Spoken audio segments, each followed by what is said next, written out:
Levítico capítulo 23, empezando a leer en el versículo 26.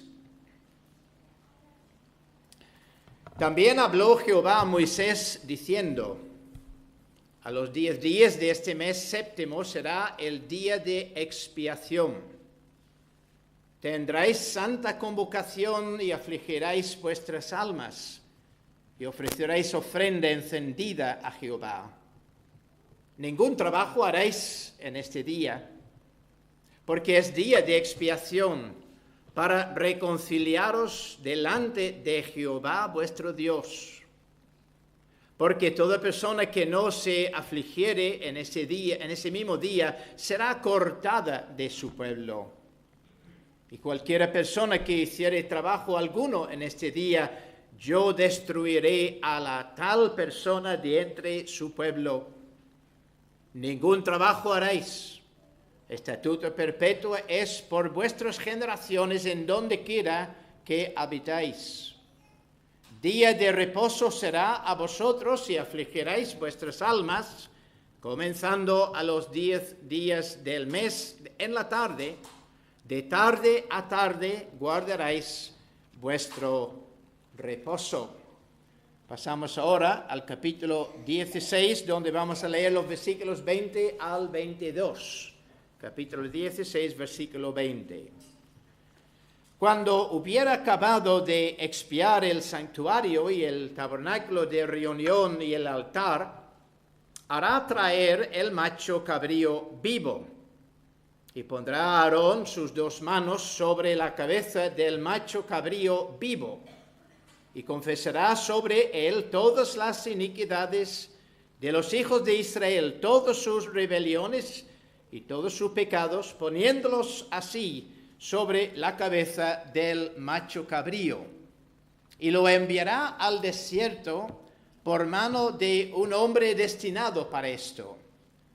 Y aquel macho cabrío llevará sobre sí todas las iniquidades de ellos a tierra inhabitada, y dejará ir el macho cabrío por el desierto.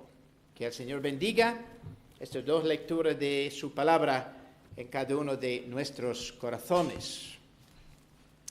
Entre el pueblo de Israel era muy normal referirse a esta fiesta como el gran día. El gran día. Este hecho destaca la importancia que esta fiesta tenía en la mente, en la forma de pensar de aquella gente del sistema ceremonial de la antigua dispensación. Yo diría que este concepto es justificado, no solo existiendo aquella dispensación tan lejano, sino incluso ahora, en la nueva dispensación. Claro que no lo digo porque estoy afirmando de que esta fiesta todavía es vigente, todo lo contrario. De hecho, aun cuando existió junto con todas las demás fiestas, la Escritura declara que no tenía más sentido que tipificar verdades muy superiores. Eso es lo que el apóstol Pablo tiene en mente, por ejemplo, cuando escribiendo a los Colosenses en el capítulo 2, el versículo 17, dice: todo lo cual, refiriéndose a estas ceremonias, todo lo cual es sombra de lo que ha de venir, pero el cuerpo es de Cristo. Entonces, una vez que el Mesías vino, todas estas cosas dejaron de existir, dejaron de ser. Y para destacar la anulación, leemos que cuando nuestro Señor Jesucristo, el gran Mesías, murió en la cruz, hubo una serie de milagros, y entre ellos el milagro de romperse el velo del templo, el velo que separaba el lugar santo del lugar santísimo.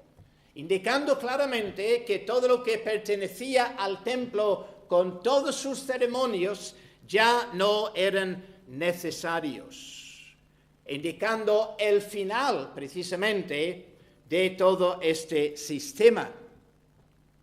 Además, durante toda la antigua dispensación, aquellos ceremonios nunca sirvieron en sí para quitar el pecado. Y eso es importante subrayar.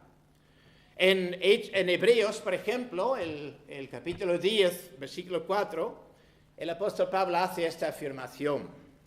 Dice, la sangre de los toros y de los machos cabríos no puede quitar los pecados. Por lo tanto, aquellas cosas pertenecientes al Antiguo Testamento solo sirvieron como tipos, como sombras de verdades muy superiores. Es también lo que el apóstol tiene en mente cuando escribiendo en el capítulo 10 de Hebreos, dice en los versículos 11 y 12, y dice, ciertamente todo sacerdote está día tras día ministrando y ofreciendo muchas veces los mismos sacrificios que nunca pueden quitar los pecados. Pero Cristo, habiendo ofrecido una vez para siempre un solo sacrificio por los pecados, se ha sentado a la diestra de Dios, indicando que la obra ya por fin está terminado. Entonces, cuando referimos a esta fiesta de la expiación como el gran día, tanto en el Antiguo como en el Nuevo Testamento, solo es por lo que esta fiesta tipificaba, solamente. En nuestros estudios anteriores quiero recordaros que empezamos este estudio enfocando esta misma fiesta, todo lo que está implicado en esta fiesta. Y en el último estudio empezamos a considerar la explicación que la Escritura nos da con respecto a la importancia de esta fiesta. Y con la ayuda del Señor vamos a seguir con este tema en esta tarde. Os recordaréis que en el estudio anterior descubrimos que en esta fiesta se explica por dos cosas esenciales. Los dos machos cabríos, esos dos animales que fueron escogidos por Aarón, el sumo sacerdote, con el propósito de presentarlos ambos delante del Señor. Por medio de estos dos animales vemos tanto la esencia como el efecto de esta fiesta. Y este doble aspecto es subrayado aquí en el capítulo 16 del libro de Levítico.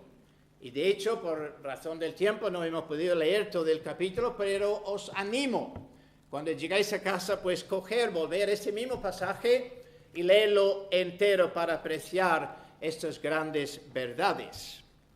Aquí, hermanos, es importante, y quiero subrayar esto una vez más, que es imprescindible entender que ambos machos cabríos tipificaban a Cristo. ¿Por qué estoy poniendo tanto énfasis en esto? Precisamente porque hay aquellos o algunos que insisten de que solo el primer animal, es decir, el macho cabrío, tipificaba a Cristo, mientras que el segundo macho cabrío, el que fue llevado y suelto en el desierto, pues tenía otro significado diferente. Solo uno de los dos machos cabríos tipificaba a Cristo. Pero yo estoy insistiendo, y en eso estoy en buena compañía, diciendo de que ambos animales, ambos machos cabríos, significaban la obra expiatoria de Cristo. Digo los dos porque ambos machos cabríos destacan dos aspectos diferentes, pero fundamentales, de esta obra expiatoria de Cristo. Os recordaréis que en el estudio pasado consideramos el primero de estos dos machos cabríos, el que fue sacrificado. Recordemos que aquel animal fue cogido por Aarón, llevado, presentado delante del Señor y presentado delante del Señor, fue matado. Su sangre fue recogido para ser llevado y ser expiado en el lugar santísimo, el único día en el año que Aarón, el sumo sacerdote, entra en este lugar, el lugar santísimo, el lugar de la presencia de Dios, con el propósito de expiar la sangre allí sobre el propiciatorio, haciendo expiación por el pecado del pueblo. Todo esto, como vimos en el estudio anterior, tipificando el recurso de la expiación de nuestros pecados. Pero en esta tarde vamos a seguir considerando este segundo macho cabrío, el que igualmente escogido por Aarón, llevado y presentado delante del Señor, pero distinto del primero animal. Este es llevado al desierto, donde allí está soltado. Y eso es lo que queremos enfocar con la ayuda del Señor. El Señor, de hecho, identifica cada uno de estos dos machos cabríos. Fijaos otra vez en el versículo 8. Dice, y echará suerte Aarón sobre los dos machos cabríos. Una suerte por Jehová y otra suerte por Azazel. O sea que, según este pasaje, estos dos animales tenían diferentes propósitos. Dice aquí que el animal sacrificado era para Jehová, pero el otro que fue soltado, que es llamado aquí Azazel, es el propósito que tenía. La identidad del primer animal es fácil, bueno, relativamente fácil. Lo consideramos y vemos cómo representa, tipifica a Cristo siendo llevado su sangre dentro del lugar santísimo, de la misma manera que Cristo, después de morir derramando su sangre, se presentó en el lugar santísimo, no hecho con las manos, sino en los cielos. Y esa sangre de Cristo, igual que aquel macho cabrío, sigue hablando, como nos dice la Sagrada Escritura. Pero con respecto a este segundo animal, ya no es tan fácil la cosa.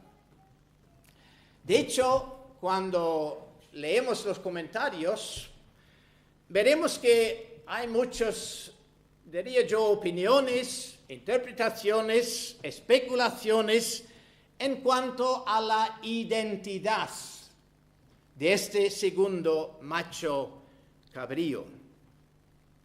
Algunos van tan lejos para afirmar de que este animal simbolizaba el mismo diablo, que es un nombre que ellos van interpretando que enfoca Satanás, el diablo.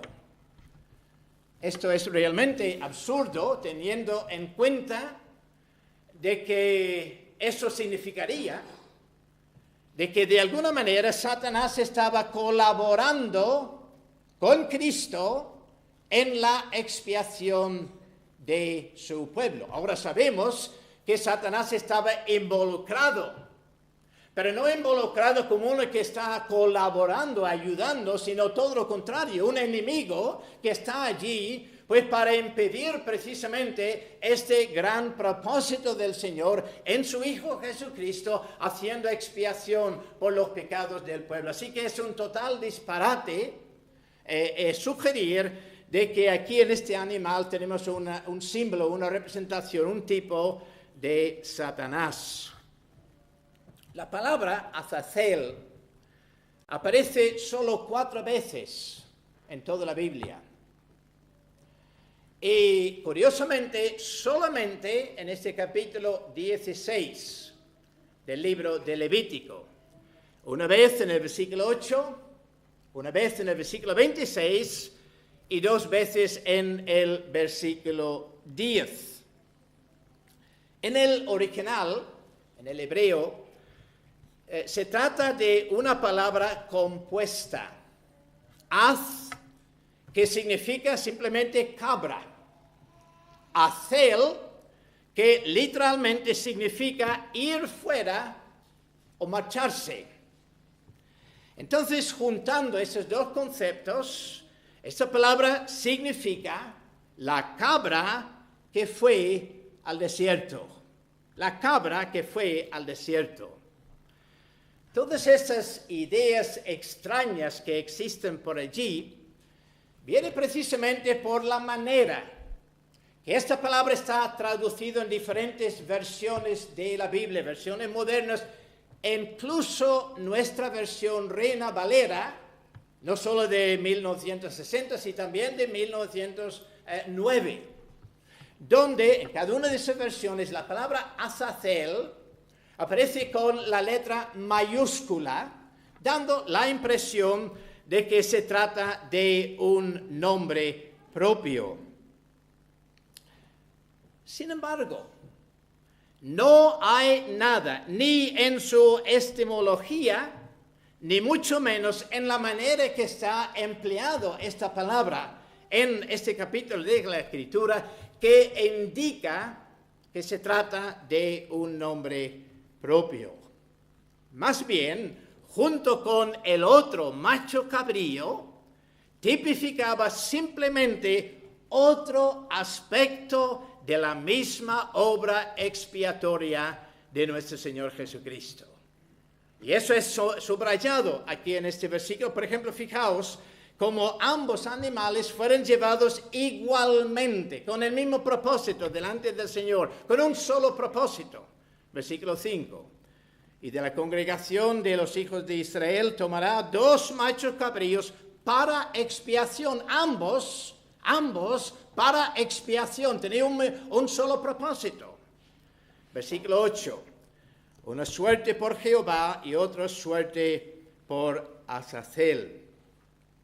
Entonces, ya que espero que hemos identificado ese Azazel, vamos ahora a considerar su significado simbólico. Distinto del primer macho cabrío, este animal, que fue llevado para ser suelto en el desierto, tipificaba el resultado de la obra expiatoria de nuestro Salvador, el Señor Jesucristo. De hecho, y como vamos a ver ahora, Azazel tipifica varios diferentes resultados de la obra de Cristo en la cruz. Y la primera cosa que vemos como resultado de esta obra de expiación tipificado aquí en Azazel es que destacaba la depravación del pecador. Destacaba la depravación del pecador. Sobre Azazel leemos aquí que Aarón tuvo que poner sus manos.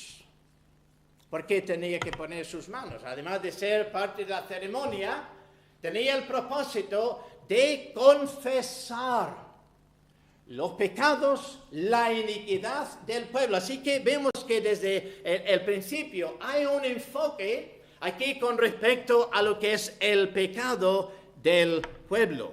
Fijaos otra vez, versículo 20. Cuando hubiera acabado de expiar el santuario y el tabernáculo de reunión y el altar, es decir, habiendo terminado con el primer macho cabrío, hará traer el macho cabrío vivo. Y pondrá Aarón sus 2 manos sobre la cabeza del macho cabrío vivo y confesará sobre él las iniquidades de los hijos de Israel. Por otro lado, la razón principal de celebrar esta fiesta, este día, fue por razón o causa del pecado del pueblo de Israel. Hermanos, aquí hay algo que debemos subrayar. No puede haber un concepto correcto de la expiación a menos que haya un concepto bíblico del pecado. Eso es imprescindible. No hay forma de tener un concepto correcto de la expiación si no tenemos un concepto bíblico de lo que es el pecado. De hecho, que si el pecado no hubiera existido, pues no habría necesidad de esta fiesta tipificando toda la obra expiatoria de nuestro Señor Jesucristo. Y es imposible leer este capítulo 16 de Éxodo, donde está enfocando toda esa fiesta, sin ver que uno de los temas principales que está siendo mencionado continuamente es el hecho, la realidad del pecado. Lo vemos destacado por los detalles de aquellos ritos empleados durante todo ese día. Al mismo tiempo lo vemos por la necesidad de tener que afligirse sus almas. Y aquí vamos a volver al primer pasaje que leímos en el capítulo 23 y veréis el énfasis que el Espíritu Santo está poniendo sobre esto. Veréis como varias veces el Espíritu Santo hace referencia a esta necesidad de afligirse sus almas. Versículo 27. A los 10 días de este mes séptimo será el día de expiación. Tendráis santa convocación y afligiráis vuestras almas. Versículo 29. Porque toda persona que no afligiere en este mismo día será cortado de su pueblo. Versículo 32. Día de reposo será a vosotros y afligiráis vuestras almas. ¿Por qué esa aflicción? ¿Por qué este dolor? Pues precisamente por la realidad de su pecado. Y eso es el énfasis que vemos aquí en toda esta parte de la Escritura con respecto a este día de la expiación.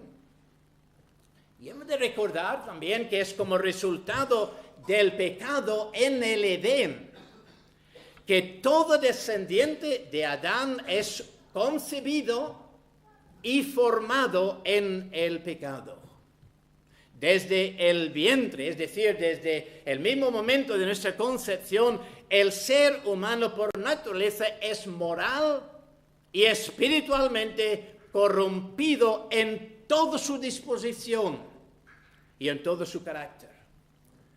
Eso es precisamente lo que duele tanto el corazón de David en su salmo de arrepentimiento, en el Salmo 51, cuando en el versículo 5, él delante del Señor lamenta y clama, he aquí, en maldad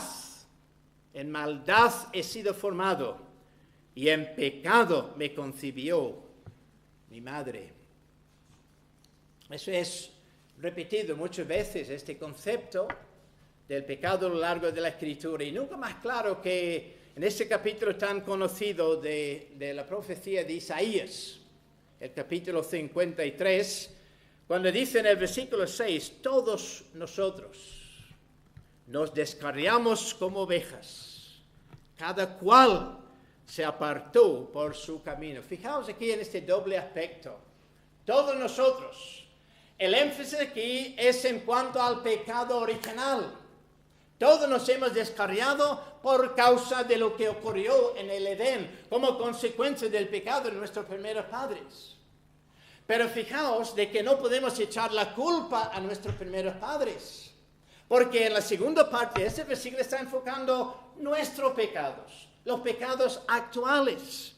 Cuando dice cada cual, eso quiere decir tú y yo, cada cual se apartó por su camino, es decir, tomar otro camino distinto del camino que el Señor había revelado y manifestado. Resumiendo todo esto, podemos decir que entonces la Escritura enseña que cada parte, cada facultad de nuestro ser es corrompido por el pecado. Eso quiere decir que nuestra mente está enferma, nuestra mente está contaminada por causa del pecado.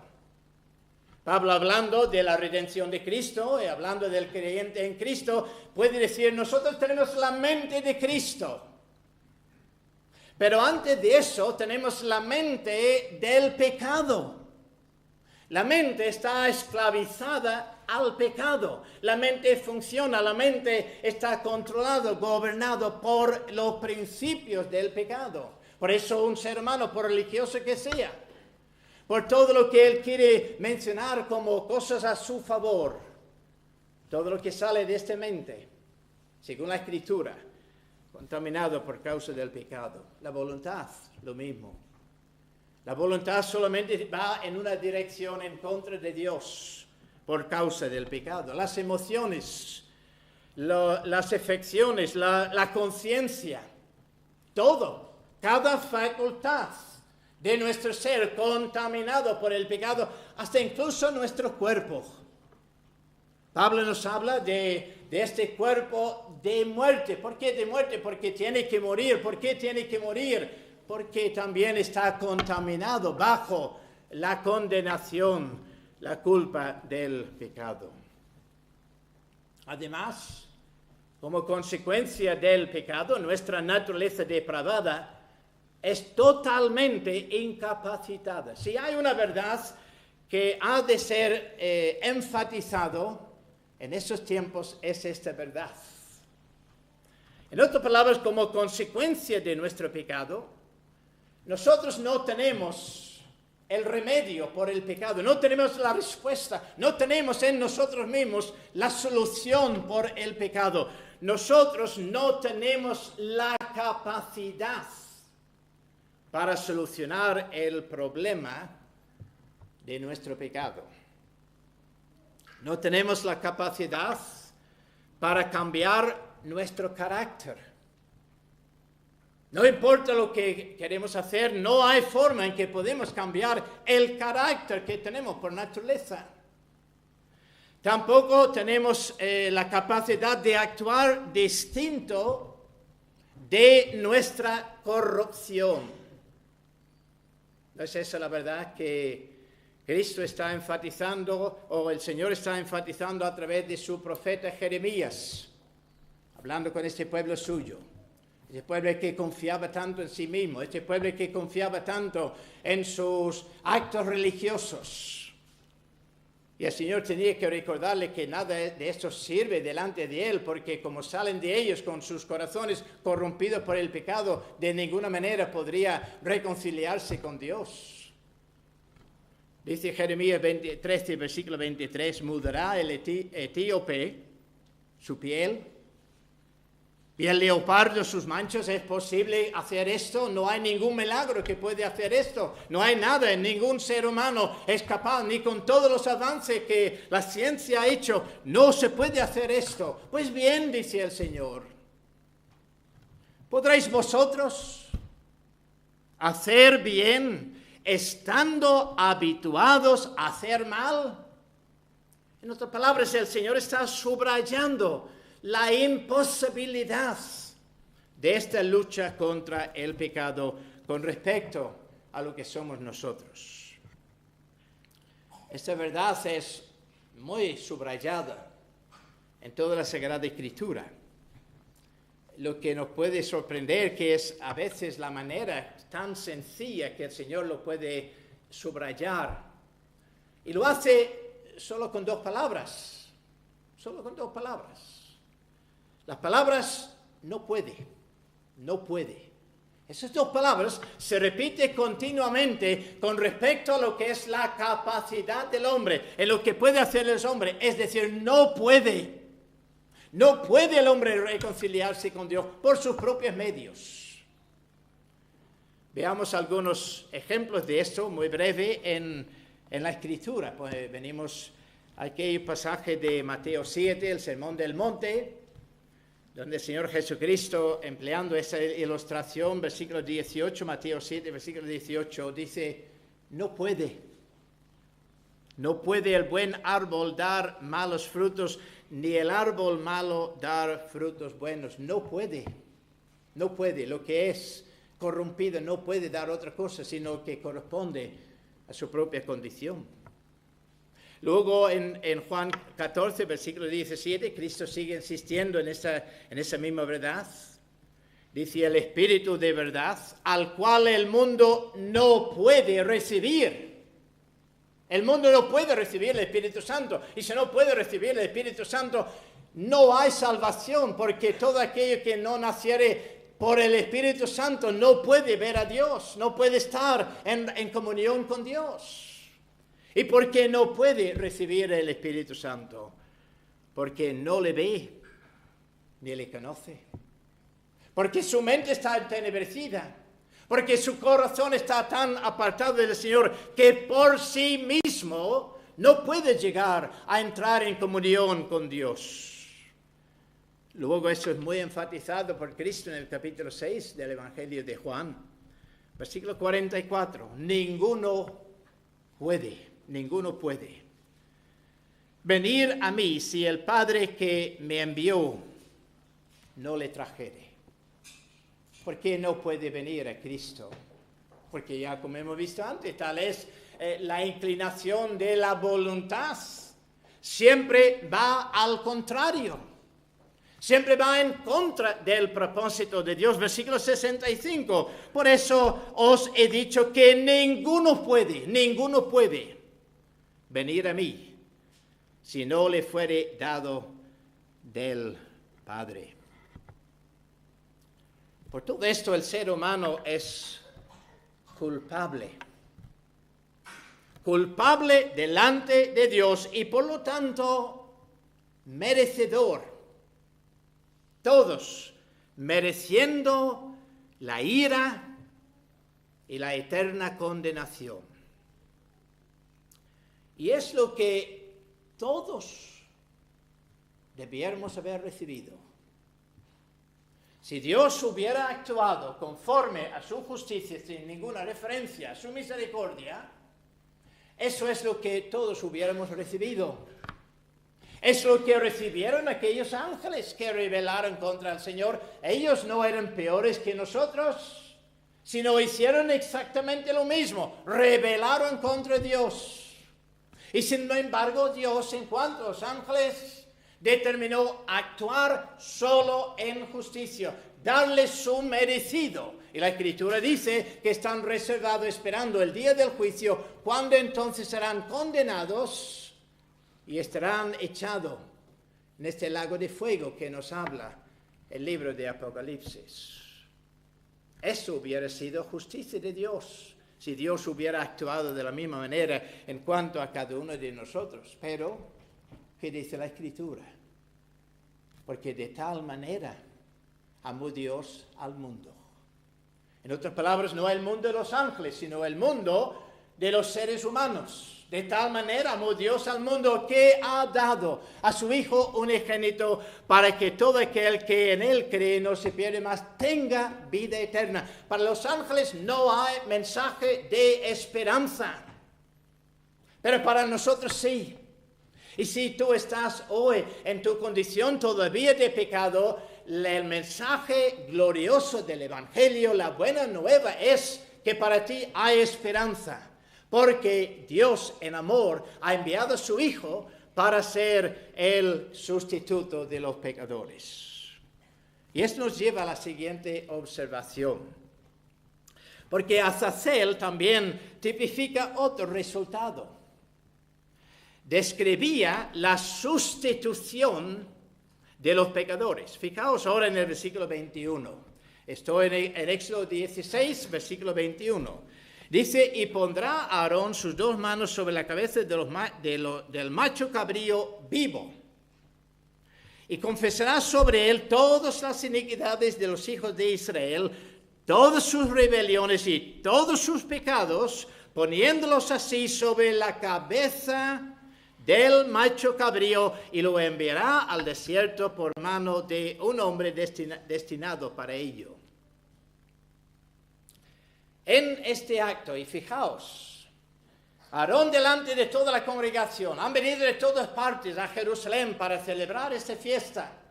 Todos los ojos están puestos ahora en este acto de Aarón, en nombre de todos, el representante de todos, poniendo sus manos sobre este macho cabrío por el fin de confesar los pecados de Israel. En este acto, la Escritura nos está diciendo, en este misterio, que toda la culpa del pecado de este pueblo está siendo transmitido o imputado a este animal. Este animal, a partir de este momento, va a actuar en nombre de todo este pueblo. Es su sustituto. Es el que ahora recibe toda la culpa de sus pecados. En este acto en que Aarón pone sus manos sobre este animal, confesando los pecados del pueblo, la culpa de sus pecados es imputado a este animal que los sustituía.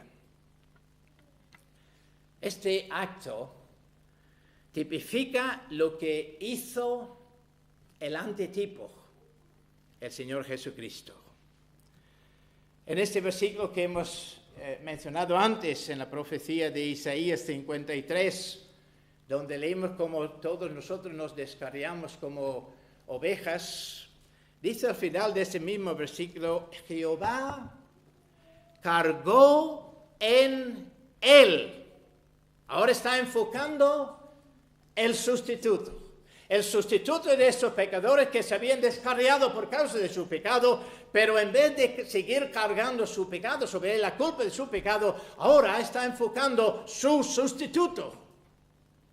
Jehová cargó en él el pecado de todos nosotros. Es interesante, instructivo incluso, de notar cómo el mismo Señor Jesucristo aplica esta verdad a sí mismo. En Mateo 20, versículo 28, hablando Cristo dice, el Hijo del Hombre no vino para ser servido, sino para servir y para dar su vida en rescate por muchos. Subrayad esta preposición tan pequeña, parece tan insignificante, pero tremendamente importante. La preposición por en el griego está traducida de diferentes maneras, pero concretamente en este caso quiere decir en lugar de. En otras palabras, Cristo está afirmando que Él vino para dar su vida en rescate en lugar de muchos. En lugar de muchos, siendo Él el sustituto. Fijaos en esta gloriosa verdad. En vez de castigar nuestros pecados en nosotros, lo cual hubiera sido perfectamente justo, Dios los castigó en la persona de nuestro sustituto, el amado Hijo de Dios. Es lo que Pablo está pensando cuando escribiendo a los Gálatas, en el capítulo 3, versículo 13, dice que Cristo nos redimió de la maldición de la ley, hecho en lugar de nosotros, maldición. O sea que nosotros somos dignos de ser maldecidos por el Señor y por lo tanto condenados para toda la eternidad. Pero tal es la gracia, la misericordia del Señor, que en vez de culparnos de nuestros pecados, Él culpó o llevó nuestros pecados, cargó nuestros pecados sobre nuestro sustituto, el Señor Jesucristo. Esto es algo que debe asombrarnos como creyentes cada día. Es algo que debe estar continuamente en nuestras mentes, en nuestras devociones. Aquí estoy vivo delante de Dios, glorificando a Dios, porque uno tomó mi lugar, como hemos cantado antes. Uno murió donde yo tenía que haber muerto. Uno recibió la maldición que yo tenía que haber recibido. Y esto no es otro sino mi amado Salvador, nuestro Redentor, el Señor Jesucristo. Esto nos lleva en último lugar a considerar otro resultado de Azazel. A saber, demostraba la anulación la anulación de todos estos pecados. Fijaos en el versículo 22, Éxodo 16, versículo 22. Y aquel macho cabrío llevará sobre sí todas las iniquidades de ellos a tierra inhabitada. Y dejará ir el macho cabrío por el desierto. En otras palabras, será suelto, puesto en libertad allí en el desierto. Hermanos, en este acto ceremonial, considerando su antitipo, fácilmente podemos escuchar con mucha claridad aquella afirmación de nuestro gran antitipo, nuestro gran sustituto, allí clavado en la cruz, clamando, consumado es. Consumado es. El segundo macho cabrío Azazel tipificaba a Cristo llevando la culpa de nuestros pecados. La cuestión es, ¿dónde?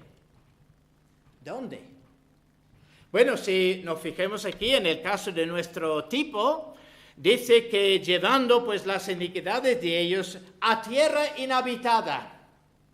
Y allí este macho cabrío fue suelto en el desierto. Esto simboliza lo que ocurrió con nuestros pecados. ¿Has pensado alguna vez, dónde están ahora mis pecados? ¿Dónde están?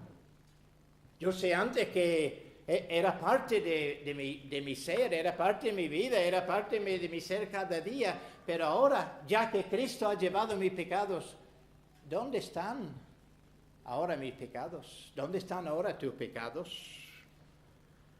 Bueno, nuestros pecados, como dice la Escritura, fueron llevados por Cristo. ¿A dónde? A la cruz. Es en la cruz donde Él recibe el castigo. Esta ira de Dios, ese fuego de la ira de Dios, de la justicia de Dios que demanda justicia por su ley quebrantada. Este fuego de la ira de Dios, en vez de ser echado sobre nosotros, fue echado sobre nuestro sustituto, el Señor Jesucristo. Después de la cruz, ¿dónde fue llevado Cristo a aquella tumba? Pero allí es donde acabó el pecado. ¿Por qué? Porque leemos que después de 3 días Cristo resucitó. ¿Qué mensaje hay en eso? Que Cristo cumplió su propósito, que Cristo destruyó para siempre el poder del pecado. Allí acaba la historia de nuestro pecado de una vez y para siempre. Cristo levantó dejando allí perdido para siempre todos nuestros pecados, resucitando como nuestro Redentor vivo, donde ahora intercede continuamente por nosotros. Esta es la gloriosa experiencia de todo pecador que cree en Cristo, todo pecador que cree en Cristo. En el momento que estamos despertados por el Espíritu Santo, estas mentes iluminadas, estos corazones cambiados, ¿qué hacemos?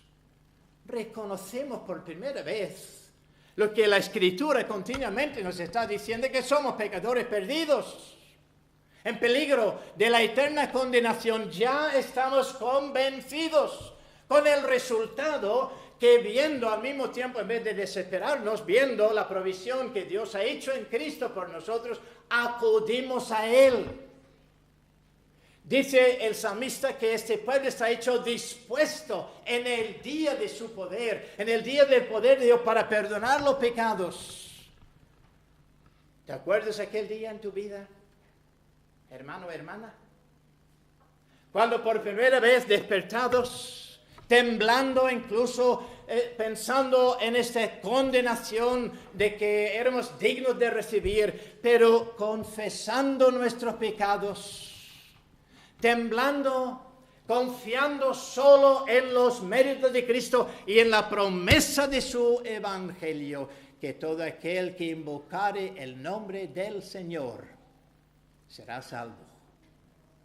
Y por la fe nos atrevíamos precisamente a hacer eso, de probar la realidad de esta promesa.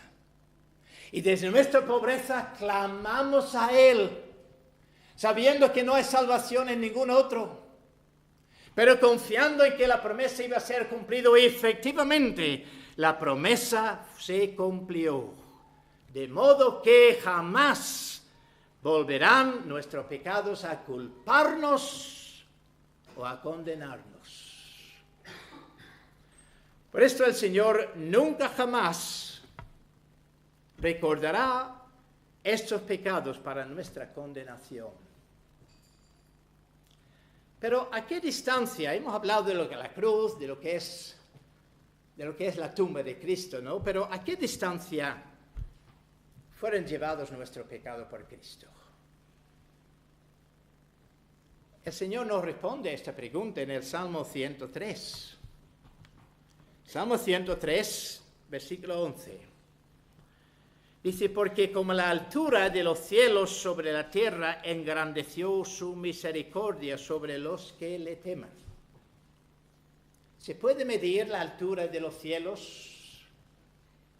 Con todos los avances que ha hecho la ciencia, se están descubriendo, cuando piensan que han logrado llegar pues al máximo de lo que es este vacío, el espacio, están descubriendo con alguna máquina nueva pues que es aún más grande todavía, es tan inmenso que no se puede medir. Pero el salmista sigue contándonos cuánto está lejos el oriente del occidente, hizo alejar de nosotros nuestras rebeliones. ¿Qué distancia es esta? Sabemos que podemos medir del norte al sur, ambos tienen sus polos. Se puede medir perfectamente del polo norte al polo sur, pero lo que no se puede hacer es medir desde el este al oeste. Es imposible. Así de lejos, dice la Escritura, el Señor ha alejado de nosotros nuestras rebeliones. Así es como Cristo ha llevado nuestros pecados. De hecho, tan lejos están que el Señor mismo declara que Él nunca jamás tendrá en memoria esos pecados nuestros. Piensa en esto. Dios, tan ofendido por nuestros pecados, ha tratado de tal manera esos pecados de que en su mente ya no entra memoria ni siquiera de la existencia de esos pecados. Hay un versículo, y con eso estoy terminando, un versículo que debemos conocer de memoria, un versículo que debemos tener bien subrayado en nuestras Biblias y en nuestras mentes, es Isaías 43, versículo 25. Isaías 43, versículo 25, el Señor está hablando, dice, yo soy el que borro tus rebeliones por amor de mí mismo. Y subrayad esas palabras. Y no me acordaré de tus pecados. No me acordaré de tus pecados. Así de grande es la obra expiatoria de nuestro Señor Jesucristo. Y todo esto tipificado en la celebración de esta fiesta que los judíos llamaron el gran día. Hermanos, ahora entendemos por qué digo todavía tiene su significado. Todavía es qué día más grande que aquel día en nuestra experiencia, cuando nuestros pecados fueron llevados por Cristo, cuando ya nunca jamás van a volver en nuestra contra. Quiero terminar citando dos estrofas de un himno que nos dice así, dice Jesús, mis pecados llevando en su cruz. De todos esos pecados, el precio pagó. Y ya no los llevo Oh, gloria a Jesús. Tengo paz con mi Dios. La otra estrofa dice, si intenta acusarme el vil engañador, y eso es lo que hace, ¿verdad? Si intenta acusarme el vil engañador, de esto seguro estoy. La sangre preciosa de mi Salvador hizo paz con mi Dios. El gran día de la expiación. Oremos al Señor.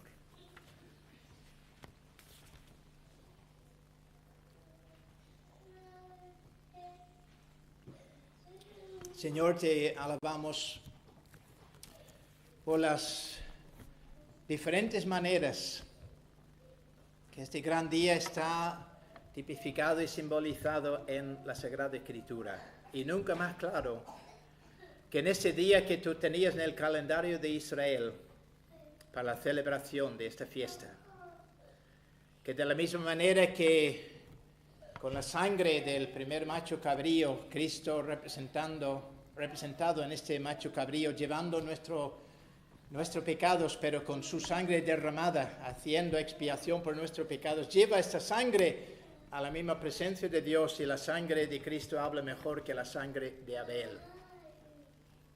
Pero gracias también, Señor, por este otro aspecto, este resultado de la obra expiatoria de Cristo en este segundo macho cabrío Azazel, llevando la culpa de nuestros pecados, alejando de nosotros nuestro pecado de una vez y para siempre. Y gracias que Cristo con un solo sacrificio hizo esto. Gracias, Señor, por el consuelo que nosotros, tu pueblo, tenemos. Cada día disfrutamos de esta realidad en nuestras vidas. Estaremos eternamente agradecidos por lo que tú hiciste por nosotros en Cristo. Pero también nuestros corazones al mismo tiempo duelen por aquellos en nuestras familias, compañeros de trabajo, quizás personas entre nosotros esta tarde que todavía no están disfrutando de esta gran verdad, no saben nada de esta experiencia. Puede sonar bien en sus oídos, pero no pueden imaginar lo que es su significado. Estar en paz para con Dios, tener a Dios con nosotros y no en contra de nosotros. Obra tú, Señor, para que los ojos de estas almas sean abiertos, iluminados, para ver que solo en Cristo hay salvación. Estamos agradecidos, te adoramos y bendecimos tu santo nombre por todo y te damos las gracias. En el nombre de Cristo. Amén.